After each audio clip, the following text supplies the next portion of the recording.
इसके विषय में चीज ये है कि किस दिशा से किस दिशा की ओर चलती है।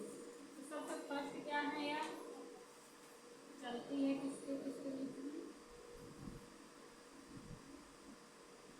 जेट स्ट्रीम,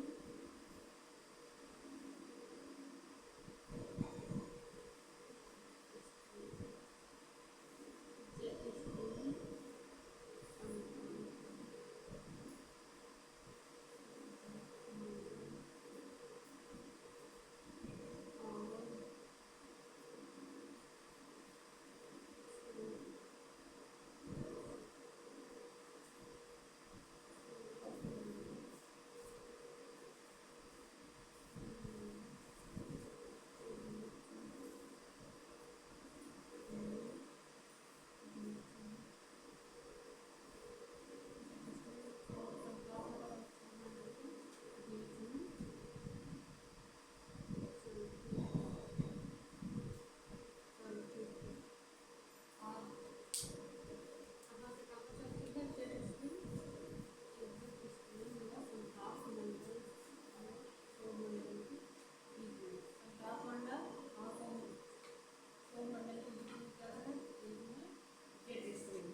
पश्चिम से पूरब की ओर, हमेशा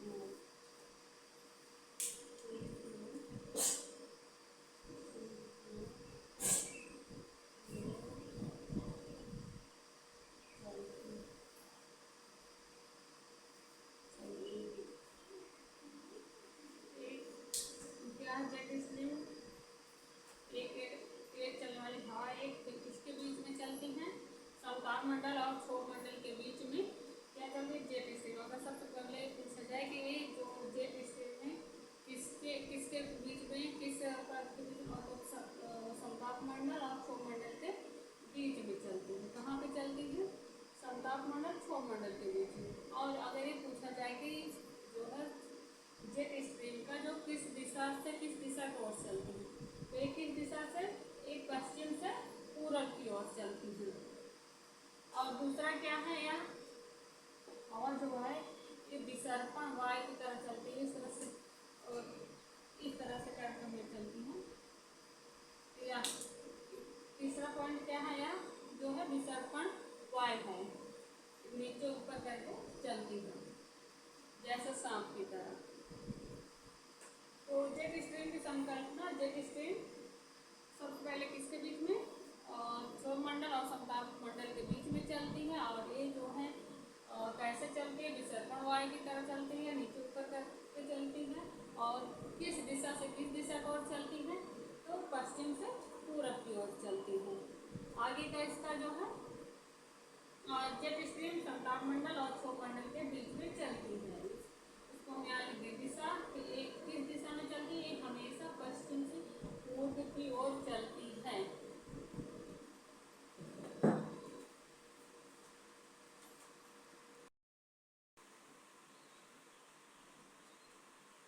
जेट स्ट्रीम कुल कितने, 3 है। जेट स्ट्रीम कुल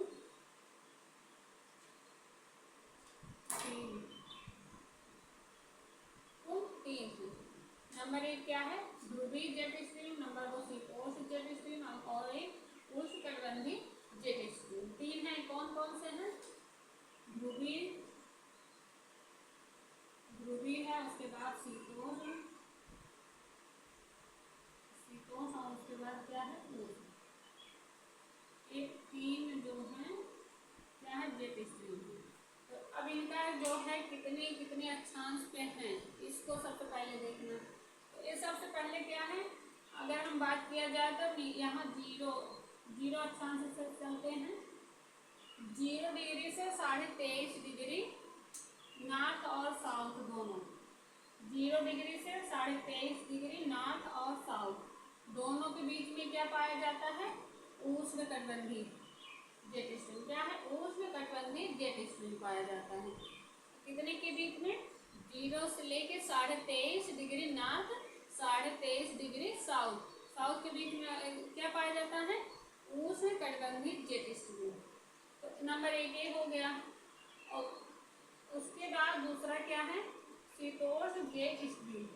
यह कितने के बीच में पाया जाता है? 23.5 डिग्री नॉर्थ 23.5 डिग्री नॉर्थ से 66.5 डिग्री नॉर्थ 23.5 डिग्री नॉर्थ से 66.5 डिग्री नॉर्थ और साउथ दोनों के बीच में पाया जाता है। 66.5 डिग्री और 23 डिग्री 23.5 डिग्री के बीच में क्या पाया जाता है? शीतोष्ण जेट स्ट्रीम पाया जाता है। ये दोनों तरफ 23.5 डिग्री नॉर्थ से नॉर्थ और साउथ दोनों तरफ और 66.5 डिग्री नॉर्थ इसके बीच में क्या पाया जाता है? शीतोष्ण जेट स्ट्रीम पाया जाता है। ये दोनों तरफ नॉर्थ और साउथ दोनों दक्षिणी उत्तरी और दक्षिणी दोनों गोलार्ध में पाए जाते हैं। कितने? अगर ये पूछा है शीतोष्ण कितने के बीच में? 23.5 डिग्री नॉर्थ और साउथ 66.5 डिग्री नॉर्थ और साउथ के बीच में क्या पाया जाता है? शीतोष्ण जेट स्ट्रीम पाया जाता है। अब उसके बाद 66 से 90 ये है एक हो गया इसका शीतोष्ण का। और यहाँ से यह है उपोष्ण का। और उसके बाद ध्रुवी जो है 66.5 डिग्री नॉर्थ और साउथ दोनों तरफ उस कहाँ से 66.5 डिग्री नॉर्थ से 90 डिग्री नॉर्थ और साउथ दोनों 66.5 दोनों गोलार्ध में पाया जाता है। क्या पाया जाता है? ध्रुवी जेट स्ट्रीम पाया जाता है। ध्रुवी जेट स्ट्रीम कहाँ से कहाँ तक पाया जाता है? उष्ण जो है 0 से 23.5 डिग्री नॉर्थ और साउथ दोनों में पाया जाता है। दोनों उत्तरी गोलार्ध और दक्षिणी गोलार्ध में पाया जाता है। उसके बाद 66.5 डिग्री 23.5 डिग्री से 66.5 डिग्री नॉर्थ और साउथ के बीच में क्या पाया जाता है? शीतोष्ण पाया जाता है। उसके बाद 66 से 90 नॉर्थ और साउथ दोनों में क्या पाया जाता है? ध्रुवी जेट स्ट्रीम पाया जाता है। अब इसका हो गया। अब दोनों तरफ पाया जाता है। और यहाँ का जो है टेम्परेचर क्या है? दोनों गोलार्ध में वर्ष में एक बार कम यहाँ जो दिया तापमान है वर्ष में एक बार कम तापमान होता है और एक बार ज़्यादा तापमान होता है।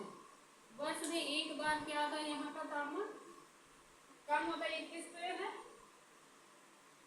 कर्क रेखा और 23.5 से और 23.5 डिग्री 66 डिग्री के बीच में है। 66.5 डिग्री के बीच में और इधर 23.5 से 66 डिग्री यह शीतोष्ण जेट स्ट्रीम। यहाँ पे क्या है? वर्ष में एक बार जो तापमान ज़्यादा होता है एक बार कम होता है। कहाँ पे होता है? 23.5 से 66 डिग्री उत्तरी गोलार्ध और दक्षिणी गोलार्ध में होता है। किसमें है? शीतोष्ण जेट स्ट्रीम जो है यहाँ पे 23.5 से 66 डिग्री उत्तरी और दक्षिणी गोलार्ध में क्या है? यहाँ का तापमान जो है वर्ष में एक बार कम होता है एक बार ज़्यादा होता है। अब यहाँ तीनों ध्रुवी और शीतोष्ण उष्णकटिबंधीय यहाँ इनके विषय में थोड़ा सा इनके विषय में जान लेते हैं। क्या इनकी विशेषताएं क्या है? ध्रुवी जेट स्ट्रीम इनका क्या है? एक कितने डिग्री 65 से 90 अक्षांश के मध्य में दोनों गोलार्धों में उत्पन्न होते हैं। ये जो ध्रुवी जेट स्ट्रीम है इनका कितने डिग्री 65 से 90 अक्षांश के बीच में उत्पन्न होते हैं और मध्य में दोनों गोलार्ध में उत्पन्न होते हैं। और इनका दूसरा क्या है? शीतोष्णकटिबंधीय चक्रवातों को उत्पन्न करने में सहायक होते हैं। अगर ये क्वेश्चन आपसे पूछा जाए कि शीतोष्णकटिबंधीय चक्रवात किस किस जेट स्ट्रीम से उत्पन्न होता है? तो ध्रुवीय जेट स्ट्रीम से उत्पन्न होता है। और ये कितने के बीच में? 65 से 90 के अक्षांश में, 65 डिग्री 90 के अक्षांश में क्या है? ध्रुवीय जेट स्ट्रीम पाए जाते हैं, उत्पन्न होते हैं। अब उसके बाद दूसरा शीतोष्ण जेट स्ट्रीम यहाँ पे है। शीतोष्ण जेट स्ट्रीम या उष्णकटिबंधीय जेट स्ट्रीम के ऊपर दोनों गोलार्धों में, उष्णकटिबंधीय जेट स्ट्रीम के ऊपर दोनों गोलार्धों में 20 से 40 अक्षांश पे उत्पन्न होता है। उष्ण यहाँ पे है, उष्ण से ऊपर शीतोष्ण है, तो ये कितने का है? 20 से 40 अक्षांश पे उत्पन्न होते हैं दोनों गोलार्धों में। इनका शीतोष्ण जेट स्ट्रीम का काम क्या है? शीतोष्ण जेट स्ट्रीम का काम है कि यह भारतीय मानसून को प्रभावित करता है। शीतोष्ण जेट स्ट्रीम क्या करता है? भारतीय मानसून को प्रभावित करता है। और ये कहाँ पे उत्पन्न होता है? 20 से 40 के बीच। अगर पूछा जाए कि शीतोष्ण जेट स्ट्रीम कितने के बीच में है? 20 से 40 अक्षांश के बीच में है, उत्पन्न होता है दोनों गोलार्ध, उत्तरी गोलार्ध और दक्षिणी गोलार्ध में। अब इसके बाद अब हम चलते हैं यहाँ उष्णकटिबंधीय जेट स्ट्रीम या अस्थायी जेट स्ट्रीम। उष्णकटिबंधीय जेट स्ट्रीम जो कितने के बीच में है? या 23.5 से 0 डिग्री से 23.5 नॉर्थ और साउथ, यहाँ से विषुवत रेखा से कर्क रेखा के बीच और मकर रेखा के बीच में क्या है? उष्णकटिबंधीय जेट स्ट्रीम।